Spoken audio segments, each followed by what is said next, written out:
चलिए, अभी आपको क्या चीज़ का डाउट रह गया है अगली वीडियो देखने के बाद?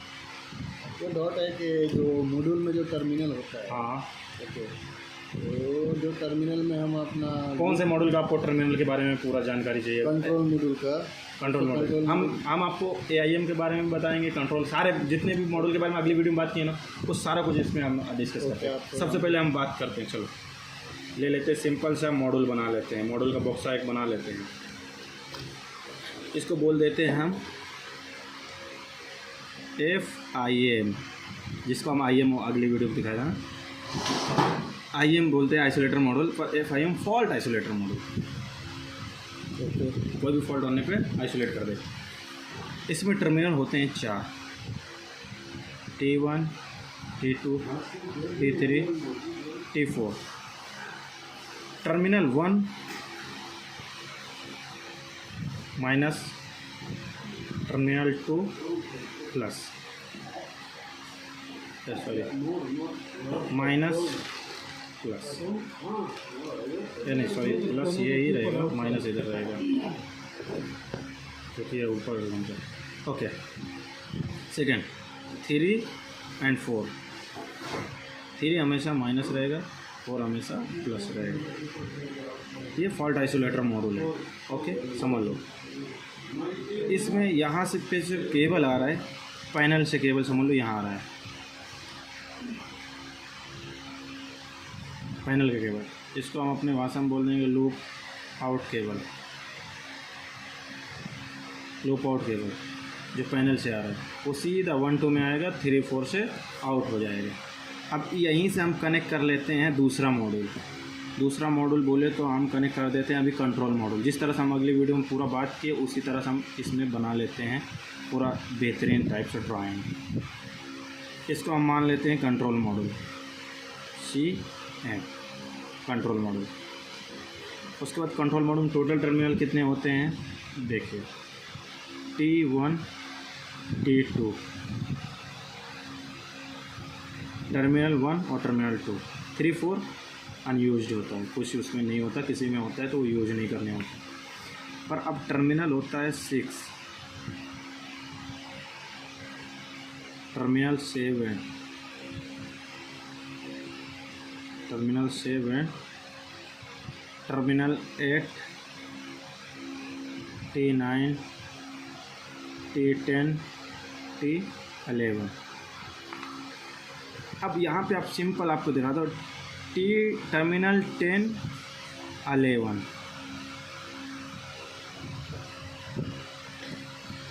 हमेशा 11 आपका 1 कौन सा था, माइनस था, तो 11 हमेशा सॉरी माइनस हो जाएगा। 10 कौन सा है आपका, पॉजिटिव हो जाएगा। सिंपल है। ओके, ये आपका एक्सटर्नल पावर है जो कि आपको डायरेक्ट RPS से आएगा, 24 वोल्ट। Yes, 24 volt DC। ठीक है, ये वहाँ से आएगा। बट एक केबल और भी आ सकता है यहाँ से मतलब एक और, ये तो मेन आ गया। और यहाँ से एक अगला उसमें जा सकता है, अगला मॉड्यूल के लिए भी यहीं से आपका केबल जा सकता है। नेक्स्ट मॉड्यूल आपको सिंपल भाषा में समझो, नेक्स्ट मॉड्यूल भी जा सकता है यहाँ से केबल, समझ लो। मैं यहाँ से आपको लाइनें खींच के बता देता हूँ। यहाँ से बताने के बाद ये T नहीं मारना, यहाँ से केबल ज्वाइन करना, बल्कि यहाँ टर्मिनल से ही आपको कनेक्ट करना। ये मैं आपको समझाने के लिए। अब बचा आपका टर्मिनल 9 और टर्मिनल 8। एक क्लास A के लिए होता है हमेशा।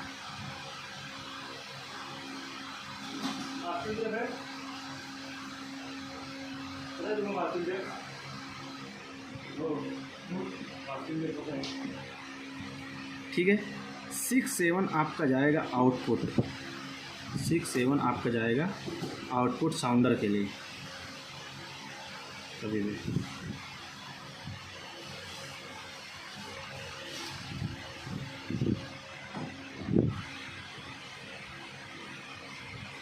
इस साउंडर में आएगा, ये साउंडर में आएगा।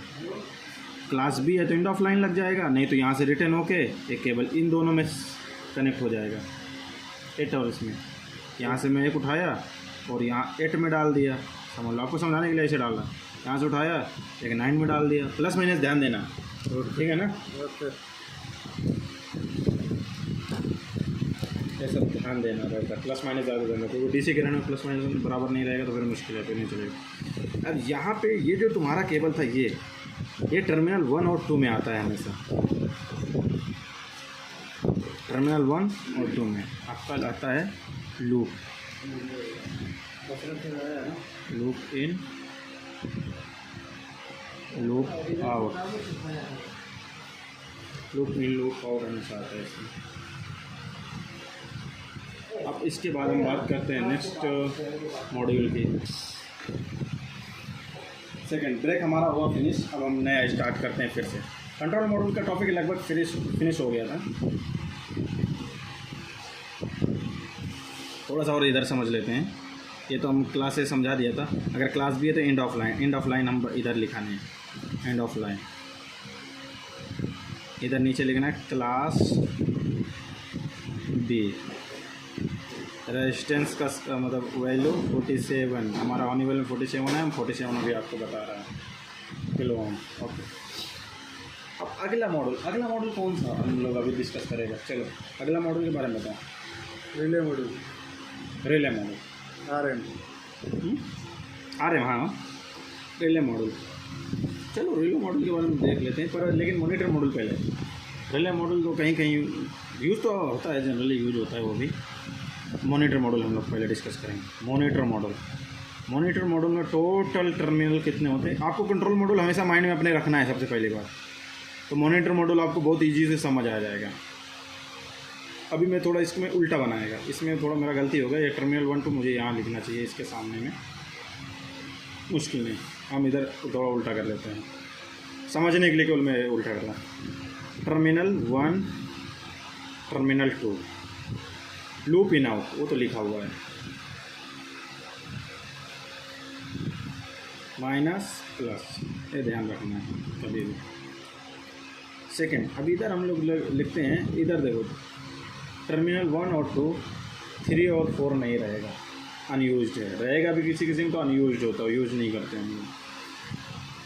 अब इसमें हम लोग अब बात करेंगे टर्मिनल 6, टर्मिनल 7, टर्मिनल 8, टर्मिनल 9। अब यहाँ पे भी देखो टर्मिनल 6 7 8 9, तो हम लोग यहाँ भी क्लास भी चलता है, तो यहाँ पे भी ऐसे लिखा रहेगा। अब पहले नीचे रहेगा AB माइनस AB प्लस, उसके बाद यहाँ लिखा रहेगा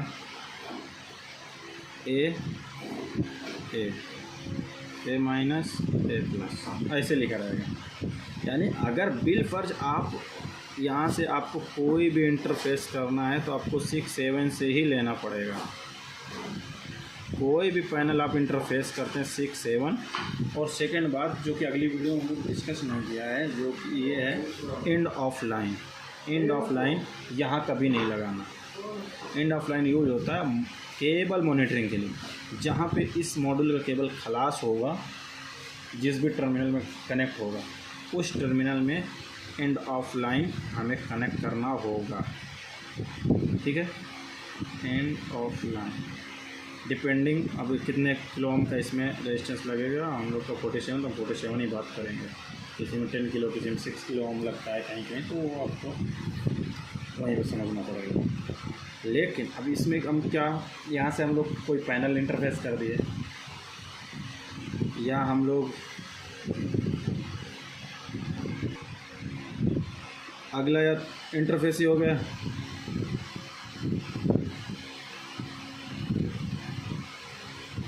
इंटरफेसिंग के लिए यूज कर लिए, मॉनिटरिंग के लिए यूज कर लिए।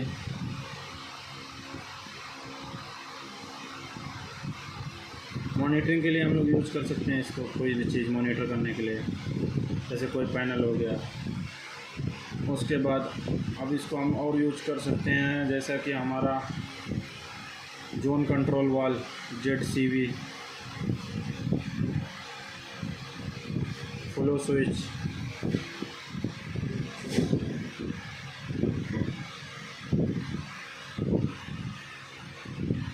स्विच। इस तरह से और भी बहुत सारी चीज़ें हैं जो कि इंटरफेस होती हैं इसमें किसी में क्लास ए रिक्वायरमेंट हो गया तो यहाँ से 2 वायर लास्ट में से आपको कनेक्ट करना पड़ेगा। लेकिन इनमें से आप ये ध्यान रखो, फिर भी ध्यान में लास्ट में फिर बता देता हूँ, अगली वीडियो में बताएं, इसमें भी बता देता हूँ कि ये एक एक चीज़ होगा, कुछ भी होगा, कोई भी चीज़ मॉनिटरिंग करने के लिए एक मॉनिटर मॉड्यूल किसी एक चीज़ को मॉनिटर करे, चाहे सीवी का ले लो, चाहे फ्लो स्विच को ले लो,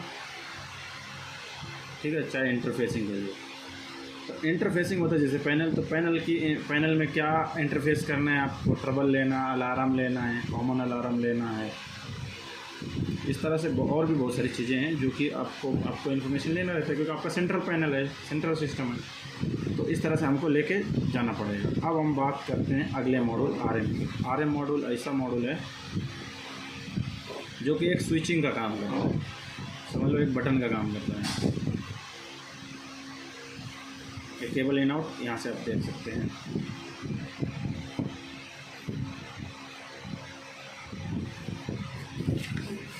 उसके बाद टर्मिनल 1 और 2 आरएम मॉड्यूल, ये एमएम था और से। ओके, नेक्स्ट ब्रेक फिनिश होता है, उसके बाद हम आते हैं फिर से स्टार्ट करते हैं टर्मिनल 1 और टर्मिनल 2, T1 और T2। ओके, ये हो गया आरएम मॉड्यूल। आरएम मॉड्यूल का काम क्या है, ये एक आउटपुट मॉड्यूल है जिसका काम होता है स्विचिंग करना, किसी भी चीज़ को एनो को एनसी, एनसी को एनो करना, ठीक है ना। पर्पज़ क्या है, सीधा मैं बोलता हूँ। जो सबसे पहले मैं हॉनीवेल के लिए आपको बता देता हूँ, हॉनीवेल में एनो एनसी 2 होते हैं, ठीक है। तो उसके हिसाब से मैं आपको समझा रहा हूँ, क्योंकि मेरा पार्टनर जो समझने वाला है उसको, क्योंकि उसी सिस्टम में काम करना है, इसलिए एनो एनसी कॉमन 1 1 1, एनो एनसी कॉमन 2 2 2, इस तरह से इसका होता है। अब ये स्विचिंग का काम करता है, ये तो आपका मॉनिटरिंग करता है यहाँ से। मैं इस बार इसको बाहर से लेके जाएगा अगले मॉड्यूल के लिए।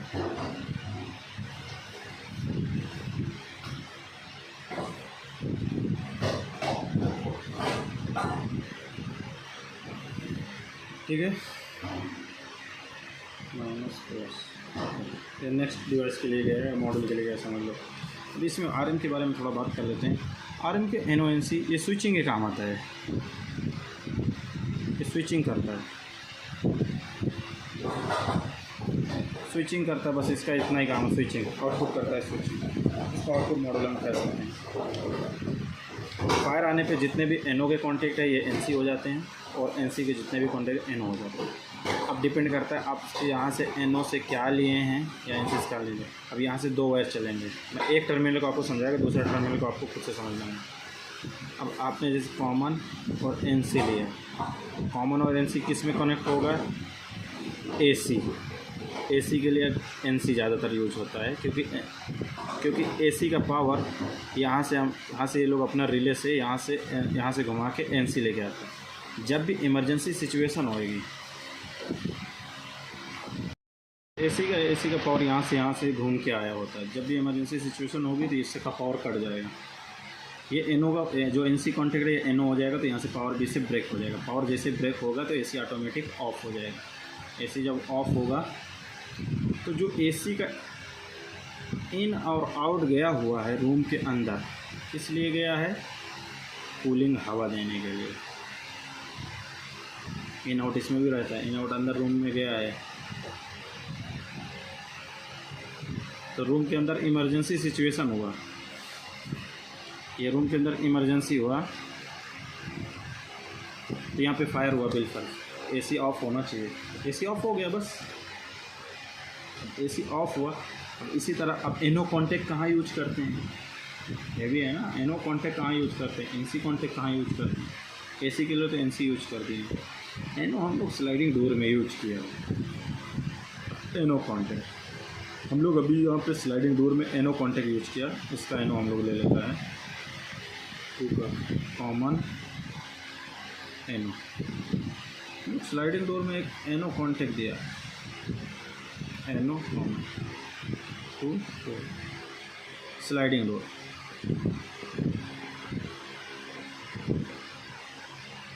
स्लाइडिंग डोर और एक्सेस कंट्रोल में भी हम लोग इस तरह से कनेक्ट किया है।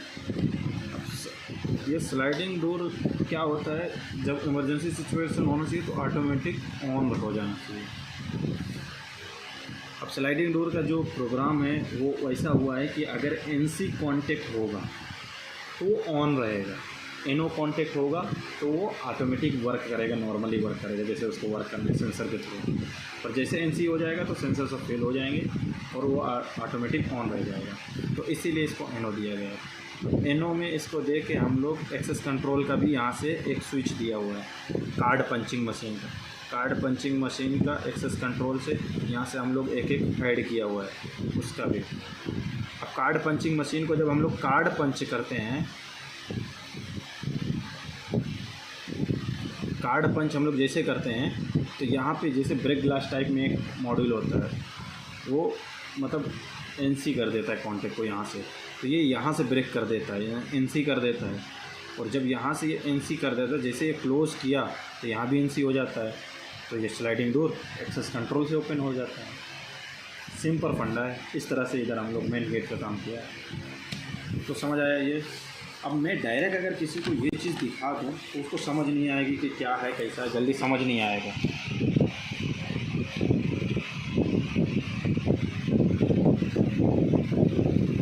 फायर अलार्म का पूरा जड़ एकदम है ये।